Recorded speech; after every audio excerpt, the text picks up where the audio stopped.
नमस्कार, insider live देख रहे हैं आप। उपचुनाव से पहले एनडीए में घमासान मचा हुआ है। बिहार में 4 जगह उपचुनाव हो रहे हैं, लेकिन इसके पहले एनडीए में सब कुछ ठीक नहीं चल रहा है। सीटों के बंटवारे के बीच एनडीए में आपसी भिड़ंत हो रही है। बता दें आपको कि कल जितन राम मांझी ने इमामगंज सीट से अपनी बहू दीपा मांझी को उम्मीदवार के रूप में उतारा है। जितन राम मांझी ने इसकी तस्वीर भी साझा की। चुनाव का सिंबल देते हुए ये तस्वीर जो है साझा की गई और अब इमामगंज सीट से दीपा मांझी जो उनकी बहू है वो चुनाव लड़ेंगी। संतोष सुमन उनके बेटे की पत्नी है। दीपा मांझी बिहार सरकार में मंत्री है संतोष सुमन, और अब ये पूरे तरीके से फाइनल हो गया कि दीपा मांझी वहां से चुनाव लड़ेंगी।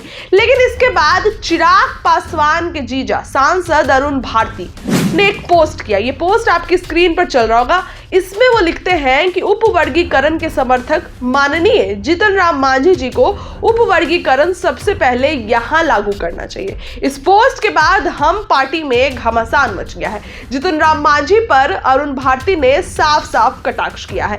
बता दें आपको कि यह मामला SC/ST तबके के आरक्षण को लेकर सुप्रीम कोर्ट के फैसले से जुड़ा है। सुप्रीम कोर्ट का फैसला आया था, कोटा के भीतर कोटा, क्रीमी लेयर का फैसला आया था। इस फैसले को लेकर चिराग पासवान ने जमकर विरोध किया था। वहीं जितन राम मांझी ने इस फैसले का समर्थन किया था। चिराग पासवान ने यह कहा था कि यह गलत है, कोटा के भीतर कोटा उपवर्गीकरण करना गलत है। लेकिन जितन राम मांझी ने यह कहा था SC के नाम पर जो आरक्षण दिया जा रहा है उसमें कुछ जातियों को ही फायदा हो रहा है।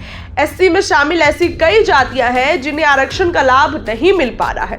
वैसी जातियों के लिए अलग से आरक्षण की व्यवस्था की जानी चाहिए और सुप्रीम कोर्ट का ये फैसला बिल्कुल सही है। अब इसी मामले को उठाते हुए चिराग पासवान के जीजा ने ये पोस्ट किया है। इस पोस्ट में वो कटाक्ष किए हैं कि वो अपने परिवार और जाति के अलावा दलितों के दूसरे तबके को क्यों नहीं टिकट दे रहे हैं, उसमें उपवर्गीकरण क्यों नहीं कर रहे हैं। ये चिराग पासवान के जीजा कह रहे हैं। सांसद अरुण भारती के बयान से मांझी की हम पार्टी नाराज हुई है, लेकिन जितन राम मांझी की पार्टी अब जो है चिराग पासवान की पार्टी पर या फिर चिराग पासवान के जीजा पर कटाक्ष नहीं कर रही है। चुनाव का समय है। हम पार्टी को पता है कि अगर किसी भी तरीके की बयानबाजी होती है तो चुनाव पर असर पड़ रहा है। चिराग पासवान पर कटाक्ष करना जितन राम मांझी के लिए भारी पड़ सकता है। इसलिए जितन राम मांझी ने कुछ भी पलटवार नहीं किया है। लेकिन चिराग पासवान के जीजा ने साफ साफ ये कटाक्ष करते हुए कह दिया था कि यहाँ उपवर्गीकरण क्यों नहीं कर रहे हैं, क्यों दलितों के दूसरे तबके को टिकट क्यों नहीं दे रहे, अपनी बहू को ही टिकट क्यों दिया। क्या होगा इस मामले में, इस पर हमारी नजर रहेगी। लेकिन फिलहाल इस खबर के लिए इतना ही। जुड़िए अपने चैनल के साथ, अपनी राय रखिए। बहुत बहुत धन्यवाद।